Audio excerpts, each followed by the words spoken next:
Congratulations on finishing your research paper. I am so proud of everyone for getting all of their work submitted, and I'm really looking forward to reading through all of your projects and looking at all of the interesting solutions that you've proposed for the issues you've identified in your communities.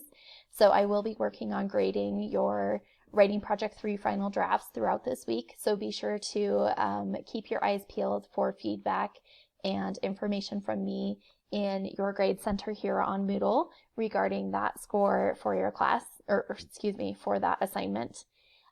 This week, we're getting started with week 15, and we are going to start our final project for the class. Because of the pandemic, I streamlined the class a lot, and I wanted to make it more accessible for people who may be dealing with extreme circumstances. So normally we would actually have an additional writing assignment.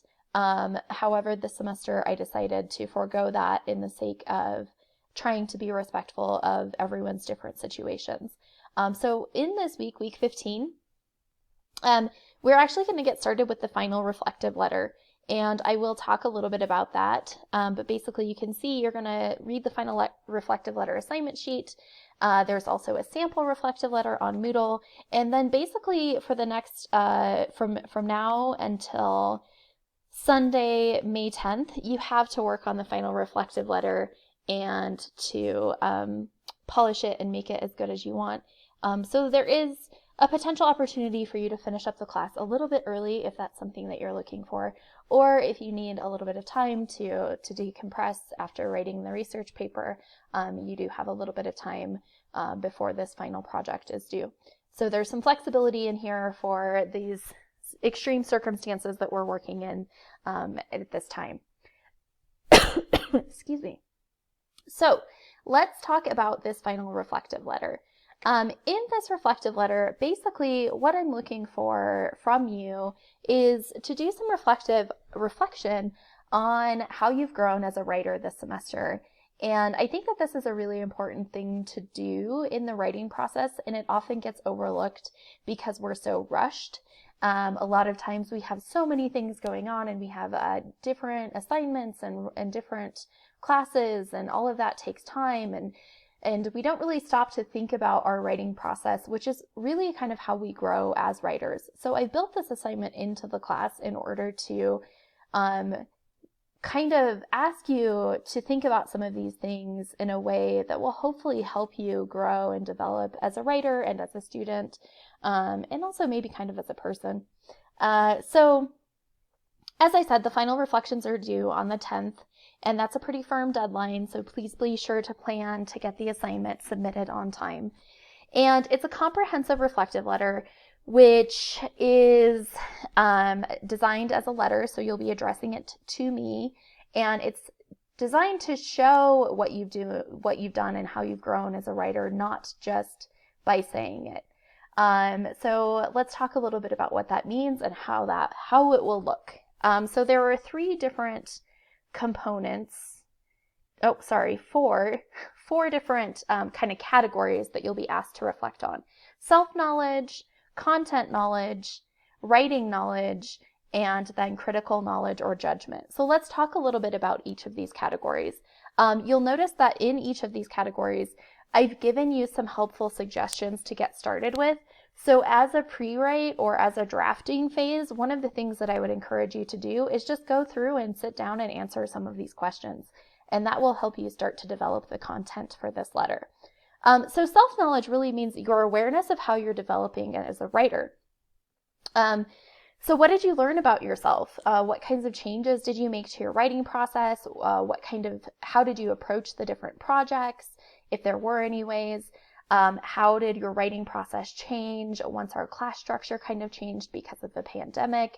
There are all kinds of ways for you to think about how you've grown as a writer and to reflect on that in this letter.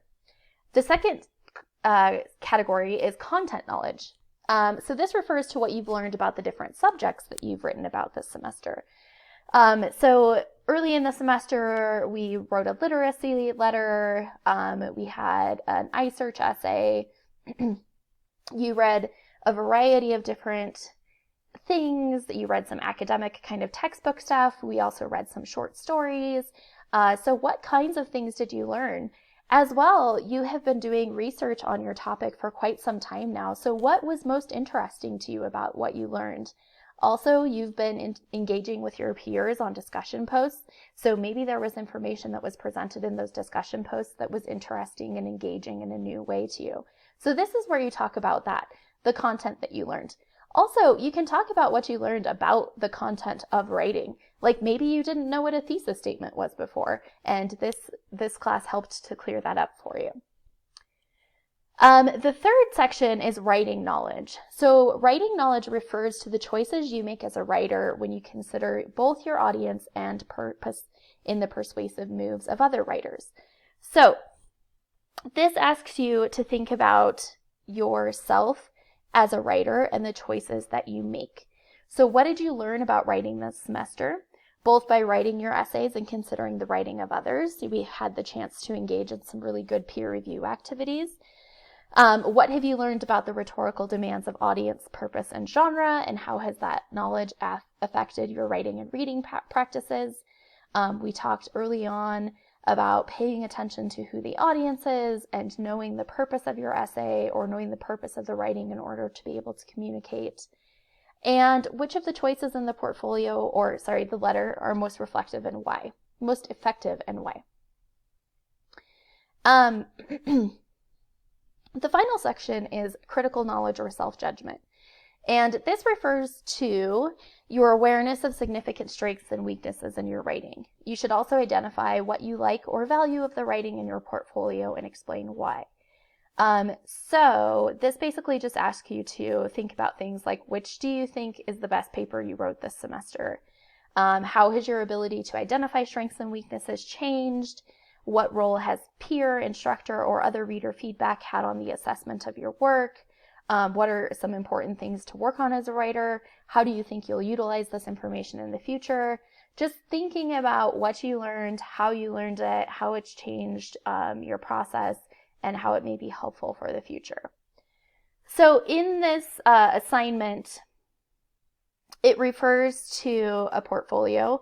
And when I am talking about the portfolio, I'm basically asking you to think about your body of writing this semester. So I'm not actually collecting a physical portfolio from you, but if I was you, I would probably pull up all of the writing that I've done this semester and take a little bit of time to review it. And I'm considering that your portfolio. So you're not submitting an actual portfolio to me, you're thinking about the body of writing that you've completed this semester as your portfolio, and using that to base your information here in your reflection on. So don't be confused about that. So yeah, this is the comprehensive reflective letter. There's a rubric here. It's worth 50 points. This is really a chance for you to think about this class, think about what you've learned, think about how you've grown, and just kind of put that into words so that you can utilize this information for yourself in the future. And once again, this is going to be due Sunday, May 10th, so you'll have a bit of time to work on it. So if you have any questions about the final reflection or anything else that's going on, please let me know. And as always, stay healthy and stay safe.